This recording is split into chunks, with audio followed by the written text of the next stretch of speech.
Operation सिंदूर अचानक मागे घेतलं ते प्रेसिडेंट ट्रम्प यांच्या दबावामुळे. जर ऑपरेशन सिंदूर थांबवू शकतात ते एका दबावाखाली, त्यांनी त्याच प्रकारचा दबाव प्रेसिडेंट ट्रम्पवर आणायला पाहिजे होता. भारत महान देश आहे, मोठा देश आहे. बदनामी कोण करतं? अमेरिकेबरोबर भारताने केलेला व्यापार करार हीच भारताची बदनामी, ही हिंदुस्थानच्या प्रधानमंत्र्यांची बदनामी आहे. हे जर कोणाला कळत नसेल तर त्यांच्यासमोर डोकं फोडून का उपयोग? नरेंद्र मोदींनी देशाची बदनामी करणं थांबवायला पाहिजे. आणि महाराष्ट्राचे सन्माननीय मुख्यमंत्री देवेंद्र फडणवीस यांनी अशा बदनामी करणाऱ्या पंतप्रधानांचं समर्थन करू नये. गेल्या काही काळात हिंदुस्थानला जी मानहानी पत्करावी लागली आहे त्याला सर्वस्वी जबाबदार हे नरेंद्र मोदी आहेत, हे देवेंद्र फडणवीसजी यांनाही कळत आहे. संघर्ष थांबवण्याची क्षमता जर नरेंद्र मोदी यांच्याकडे असती तर इराणमध्ये आणि इस्रायलमध्ये हजारो निरपराध लोकांचे जे प्राण गेले ते गेले नसते. आणि हा दोन देशातल्या संघर्षाला जबाबदार मोदी यांचे मालक प्रेसिडेंट डोनाल्ड ट्रम्प आहे. ज्या पद्धतीनं बॉम्ब वर्षाव सुरू आहे, नरेंद्र मोदी आतापर्यंत ह्या संघर्षावरती त्यांनी तोंडातून एक शब्दही काढलेला नाही. ऑपरेशन सिंदूर सुरू असताना मोदींनी ऑपरेशन सिंदूर अचानक मागे घेतलं ते प्रेसिडेंट ट्रम्प यांच्या दबावामुळे. जर ऑपरेशन सिंदूर थांबवू शकतात ते एका दबावाखाली, त्यांनी त्याच प्रकारचा दबाव प्रेसिडेंट ट्रम्पवर आणायला पाहिजे होता. भारत महान देश आहे, मोठा देश आहे. जर या जगातले स्पेन, इटाली सारखी, पुतीन सारखी राष्ट्र, मी नावं घेतोय, या युद्धावरती मत व्यक्त करतायत, चीन मत व्यक्त करताय, पण नरेंद्र मोदींकडून अद्याप कोणतेही मत, कोणती भूमिका ही व्यक्त झालेली नाही. हे अत्यंत ही दुर्दैवाची गोष्ट आहे. बदनामी कोण करतं? अमेरिकेबरोबर भारताने केलेला व्यापार करार हीच भारताची बदनामी. ज्या अत्यंत दळभद्री अटी भारतावर लादलेल्या आहेत, शेतकऱ्यांचं नुकसान करणाऱ्या, भारताचं नुकसान करणाऱ्या, त्या प्रेसिडेंट ट्रम्पच्या दबावाखाली लादलेल्या आहेत. प्रेसिडेंट ट्रम्प आम्हाला सांगतोय आम्ही कोणाकडून तेल खरेदी करायचं, रशियाकडून करायचं की अन्य कोणाकडून करायचं, परमिशन आम्हाला भारताच्या प्रधानमंत्र्यांना प्रेसिडेंट ट्रम्प देतोय. याला काय म्हणायचं? याला सन्मान म्हणायचा का बदनामी म्हणायची? सांगा.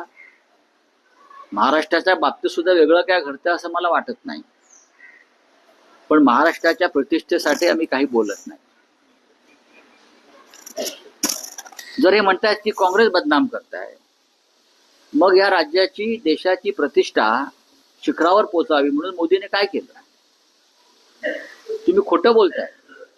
आजही पहा, देशभरामध्ये एलपीजी गॅससाठी रांगा लागलेल्या आणि तुम्ही म्हणताय सगळं आलबेल. शिर्डीतल्या साई संस्थान शिर्डीमध्ये प्रसादाचे 2 लाडू देत होते, आता एकच लाडू देतात. का इंधन नाही, गॅस नाही, हे तरी मान्य करा. देवासमोर तरी खोटं बोलू नका. जे जेवण तिकडे भक्तांना देत होते त्याच्यामध्ये 2 चपात्यांऐवजी आता 1 चपाती देत आहे. बरोबर ना? मी सांगतोय ते. का इंधन नाही, गॅस नाही? अरे देवासमोर तरी खोटं बोलू नका, सगळं ठीक चाललंय म्हणून. हे जवळजवळ हे हिंदुत्ववादाने मी सांगू इच्छितो, या देशातल्या सर्व देवस्थानामध्ये सध्या हीच परिस्थिती आहे.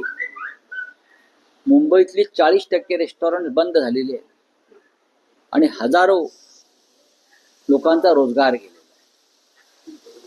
ही कोणाची बदनामी आहे? महाराष्ट्राची बदनामी आहे. ही राज्याच्या मुख्यमंत्र्यांची बदनामी आहे. ही हिंदुस्थानच्या प्रधानमंत्र्यांची बदनामी आहे. हे जर कोणाला कळत नसेल तर त्यांच्यासमोर डोकं फोडून का उपयोग? देशाच्या बदनामीबद्दल ज्या दिवशी ते सत्ता बदल होईल त्या दिवशी नरेंद्र मोदींना जबाबदार धरलेला आहे. ज्या देशाची जी वाताहत झालेली आहे, या देशाची जी मानहानी झालेली आहे, या देशाची जी लूट झालेली आहे त्याबद्दल नरेंद्र मोदी आणि त्यांच्या सहकाऱ्यांना जबाबदार ठरलं जाईल हे सुद्धा मी सांगू शकतो. राजकारण निवडणुका आल्या की अशा प्रकारची भाषणं करणं हा मोदींचा छंद आहे. पण देशातल्या सामाजिक घडामोडींवर, देशातल्या अस्थिरतेवर, देशाच्या महागाईवर आणि जगातल्या संघर्षावर मोदी बोलत नाहीत. ते तामिळनाडू निवडणुका, केरळच्या निवडणुका, आसामच्या निवडणुका आणि पश्चिम बंगालच्या निवडणुकांवर लक्ष देत आहेत. हे प्रधानमंत्री आहेत की भारतीय जनता पक्षाचे प्रधानमंत्री आहेत, देशाचे नाही आहेत. ही जी जहाजं आहेत गॅस घेऊन निघाली, 22 जहाज आहेत ही म्हणे आधी गुजरातला जाणार आहेत. गुजरातला माल उतरवला जाणार आहे. मग गुजरातला माल उतरला, राहिलेला माल देशाला देणार आहे. हे मी आजच्या वृत्तपत्रात वाचलं, हे माझं मत नाही. जर देवेंद्रजींना वाटत असेल की बदनामी आहे तर त्यांनी आजची सर्व वृत्तपत्र वाचावी. वांगचूक यांचं आम्ही अभिनंदन करतो. शेवटी सरकारनं त्यांना बेकायदेशीररित्या राष्ट्रीय सुरक्षा कायद्याखाली अटक केली होती. ज्या शिक्षण तज्ज्ञाला जागतिक मान्यता मिळाली, ज्याला तुम्ही पद्मश्री पुरस्कारानं सन्मानित केलं, ज्याने निर्माण केलेलं शिक्षणातलं मॉडेल जगानं मान्य केलं, अशा व्यक्तीनं लडाख संदर्भात सरकारनं दिलेली आश्वासनं आणि वचनं पूर्ण करावी असं आवाहन केलं आणि त्यातून लोकांनी आंदोलन केलं, तर तो राष्ट्रद्रोही. कालपर्यंत वांगचूक तुमचा लाडका होता. मन की बात मध्ये एकदा खास वांगचूक यांच्यावरती मन की बात केली होती, नरेंद्र मोदींनी केली होती ना. पण जेव्हा तो सरकारला आरसा दाखवायला लागला तेव्हा तो भारतीय जनता पक्षाच्या दृष्टीने राष्ट्रद्रोही ठरला. पण देशातले एकदाच सगळे गुंड आणि राष्ट्रद्रोही तुम्ही तुमच्या पक्षात घेऊन शुद्ध केलेले आहेत. नाही, आता असं आहे की त्याच्यावरती महाराष्ट्राच्या मुख्यमंत्र्यांनीच बोलावं लागेल ना. आता मी कसं काय बोलणार? त्या मुंबईच्या महापौर आहेत, प्रथम नागरिक आहेत. त्यांचं स्वप्न असेल लाल दिव्यातून फिरण्याचं. प्रत्येकाचं स्वप्न असतं लाल दिव्यातून फिरण्याचं.